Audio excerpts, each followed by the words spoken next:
হঠাৎই আনন্দ পাবলিশার্সের গড়িহাট আউটলেটে চলে যাই। ইট ওয়াজ কমপ্লিটলি ইমপ্রম্পটু, আর এক গাদা বই নিয়ে চলে আসি।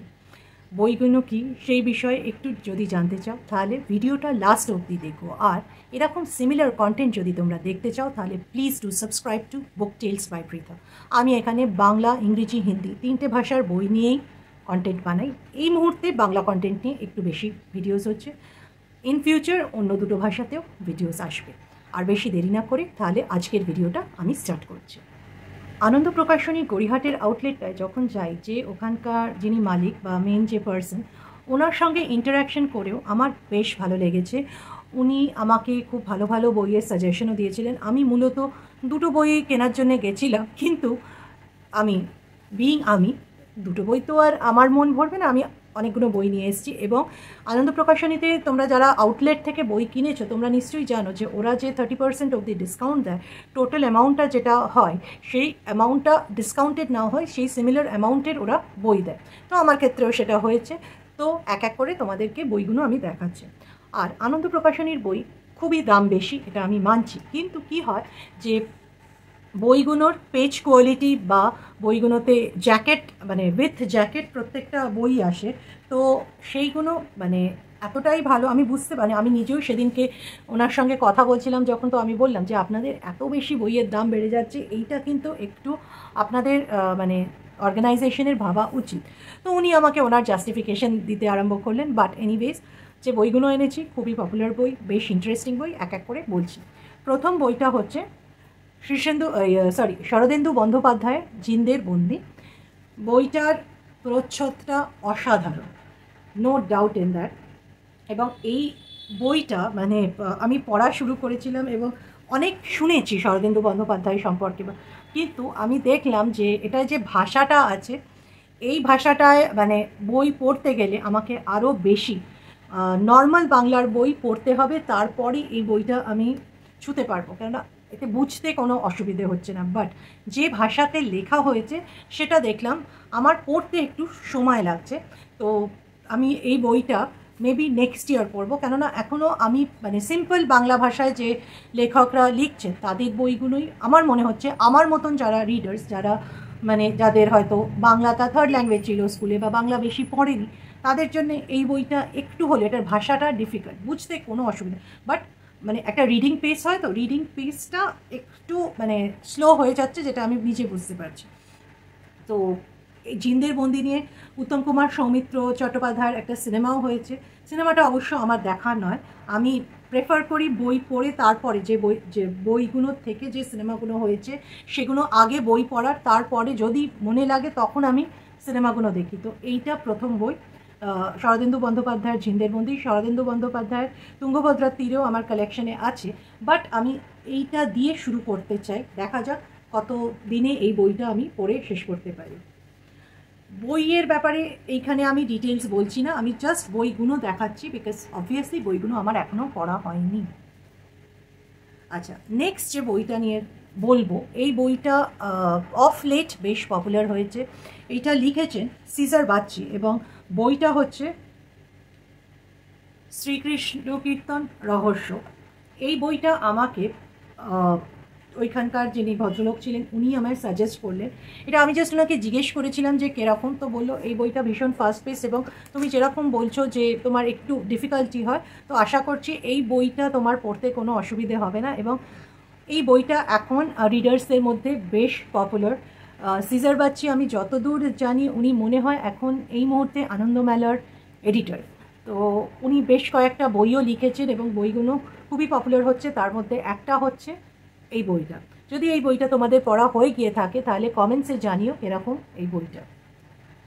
নেক্সট যে বইটা দেখাবো, এই বইটা আমি অনেক দিন টার্গেট করেছিলাম যে এই বইটা কিনবো আমি, বিকজ এই বইটার কনসেপ্ট মানে যেটার ওপরে এই বইটা লেখা হয়েছে, আমার এই কনসেপ্টটা নিয়ে পড়ার ইচ্ছে ছিল, এবং সেইটার ব্যাকড্রপে যদি একটা গল্প লেখা হয় তাহলে নাথিং লাইক ইট।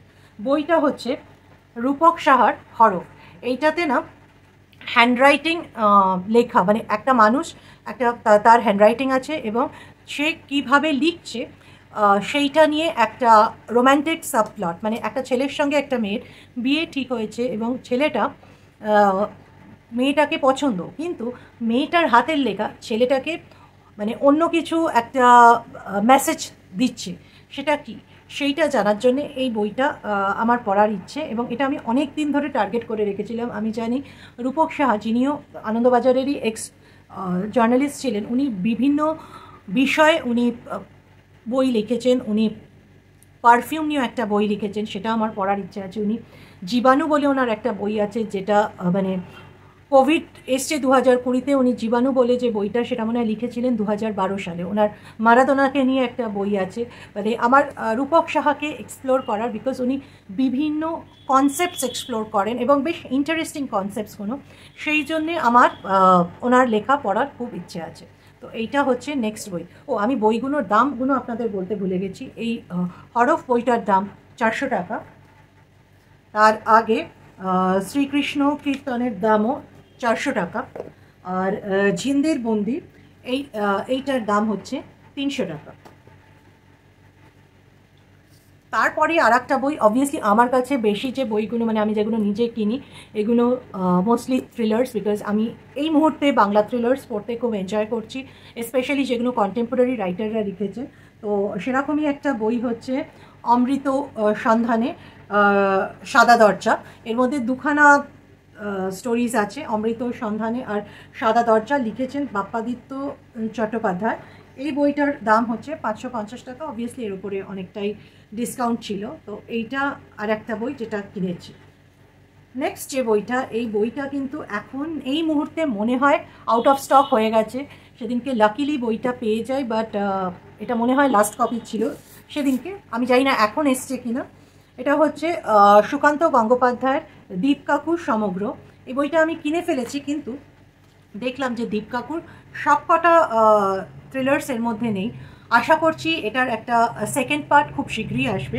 এর মধ্যে আছে ডায়েরির সংকেত, রহস্যময় উপত্যকা, অদৃশ্য নজরদার, হেয়ালির অন্ধকার, চাবি রহস্য, ফন্দিবাজ বন্ধু। দেশ পাবলিশিং থেকেও দীপ কাকুর একটা সমগ্র আছে, আর এর মধ্যে অনেকগুলো গল্প কিন্তু নেই। তো আশা করছি এটার আর একটা পার্ট খুব শীঘ্রই বেরোবে, এবং আমার দেশ পাবলিশিংয়ের যে দীপ কাকু সমগ্রটা কেনার ইচ্ছে আছে, যদি এটা পড়ে আমার ভালো লাগে। আমাকে একজন আমার বন্ধু বলল যে এগুলো বেসিক্যালি মানে কিশোর সাহিত্য, বাট পড়ে এগুলো ভালোই লাগে, খারাপ লাগে না। বাট দেশ পাবলিশিংয়ের যে বইগুলো, যে গল্পগুলো দেশ পাবলিশিংয়ের দীপ কাকু সমগ্রতে যে গল্পগুলো আছে, সেগুলো বড়দের জন্য। তো দেখবো আর কি, পড়ে দেখবো।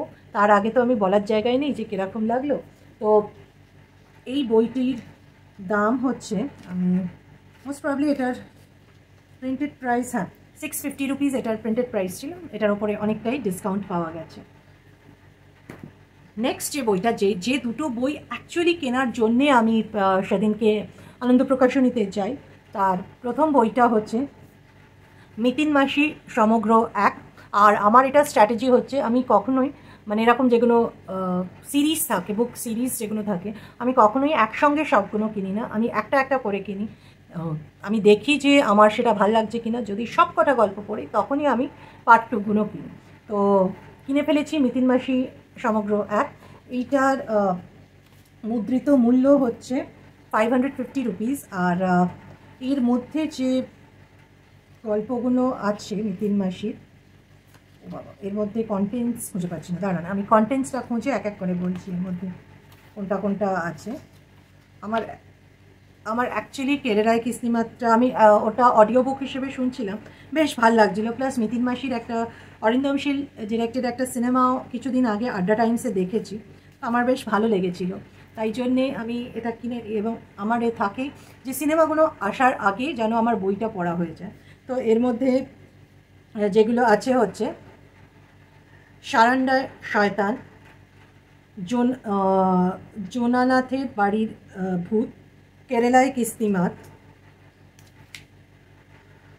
সর্পরহস্য সুন্দরবনে, ঝাও জিয়ন হত্যা রহস্য, ছক্কা সুডুকুর। তো এই গল্পগুলো এর মধ্যে আছে।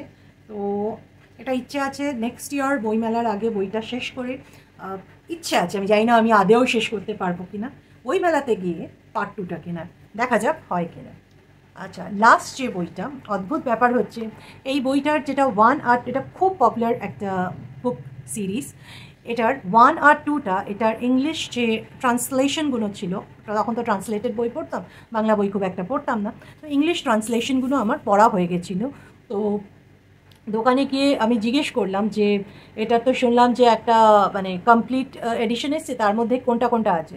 তো উনি বললেন যে আপনাদের যদি ওটা যেটা কালেকশনটা এসছে সেটার মধ্যে পার্ট 1 আর পার্ট 2 আছে। তো আমি বললাম ঠিক আছে, তাহলে তো ভালোই হলো, তাহলে আপনি আমাকে 3rd নম্বর পার্টটা দিন। বইটা হচ্ছে স্বাধীনতা যুদ্ধে অদেখা লালবাজার, সুপ্রতিম সরকার। তো এইটার একটা বাংলা ভার্সন আমার ডেফিনেটলি আমার নিজের কালেকশনে রাখার তো ইচ্ছেই ছিল, প্লাস এই বইটা আমার খুব শীঘ্রই পড়ার ইচ্ছে আছে, বিকজ এটার আরও দুটো মনে হয় পার্ট আছে যেগুলো পড়তে হবে। বিকজ সুপ্রতিম সরকার যেভাবে, যদি তোমরা সুপ্রতিম সরকারের বই পড়ে থাকো তোমরা জানবে যে উনি নারেশনগুলো এত ইন্টারেস্টিং ওয়েতে করেন যে যতক্ষণ না একটা গল্প পুরোটা শেষ হচ্ছে তোমাদের গল্পগুলো ছাড়ার মানে মানে পুরোটা না শেষ করে তোমার ওঠার ইচ্ছে হবে না। প্লাস খুব এমন কিছু ব্যাপার বলে যেগুলো সম্পর্কে কমন ম্যান হিসেবে হয়তো আমাদের মাথায় আসবে না, আরে এরকমও ঘটনা হতে পারে। আমি এই পার্টিকুলার বইটার 1 আর 2 পড়েছি, এবং 1 আর 2তে যে গল্পগুলো আছে ওগুলো 1800s-এ, আর্লি 1900s-এ, এবং তখনকার ক্রাইম, এবং কীভাবে তখনকার দিনে তো ফরেন্সিক হতো না, তখনকার দিনে ডিটেকটিভ হতো, খোঁচর হতো ঠিকই, কিন্তু তখনকার দিনে কিভাবে একটা তদন্ত করা যেত সেইটা নিয়ে যেভাবে ডেসক্রিপশন দিয়েছে সুপ্রতিম সরকার, সেটা কিন্তু মানে বেশ গ্রিপিং, বেশ ইন্টারেস্টিং। যদি না পড়ে থাকো লালবাজার সুপ্রতিম সরকারের, ডেফিনেটলি তোমরা পড়ে দেখতে পারো। আচ্ছা, এই বইটার দাম হচ্ছে 500 রুপিস। তো অ্যাগেন আমি এটা আগে শেষ করব, তারপরে এর অন্য এডিশনগুলো মানে কিনবো বা পড়বো, তখন দেখা যাবে। তো এই হলো আমার আনন্দ প্রকাশনীর গড়িয়াহাট আউটলেট থেকে কেনা আনন্দ প্রকাশনীর বিভিন্ন বই। আমি জানি আনন্দ প্রকাশনীর বই বেশ প্রাইসি কম্পেয়ার টু দেশ বা অন্য পাবলিশার, বাট কিছু করার নেই, ভালো বই কিনতে গেলে পকেট তো মানে কি বলবো, আর নিজেকে কন্ট্রোল করতে পারি না, ভালো জিনিস দেখলে সেটা কিনতে ইচ্ছে করে, নিজের কালেকশনে রাখতে ইচ্ছে করে। আর আই এম শিওর যে তোমাদের মধ্যে যারা বই পড়ো, যারা বই পড়া আর বই কেনা দুটো কিন্তু কমপ্লিটলি ডিফারেন্ট জিনিস। এটা নিয়ে আমি মানে অনেক কথাই বলতে পারি, বাট ভিডিও অনেক বড় হয়ে গেছে, তাই বলবো না। এই বইগুলো যদি তোমাদের কোনোটা পড়া হয়ে গিয়ে থাকে কমেন্টসে লিখো, আর এরকম ভিডিও দেখার জন্য আমার channel Book Tales by Pritha please subscribe করো। আজকের ভিডিওটা যদি ভালো লাগে তাহলে লাইক করো, আর প্লিজ যদি এইরকম কন্টেন্ট আরও দেখতে চাও তাহলে তোমাদের যারা চেনাশোনা বন্ধুবান্ধব রিলেটিভস আছে তাদের মধ্যে এই ভিডিওসগুলোকে প্লিজ পাস অন করো। সাবস্ক্রাইবার্স বাড়াটা দরকার, কেন নাকি সেটা না হলে না আমাদেরও কন্টেন্ট বানাতে সেই মোটিভেশনটা আসে না। আশা করি তোমরা বুঝতে পারবে। খুব শীঘ্রই আরেকটা ভিডিও নিয়ে চলে আসবো। Till then, tata, good bye and have a great day ahead.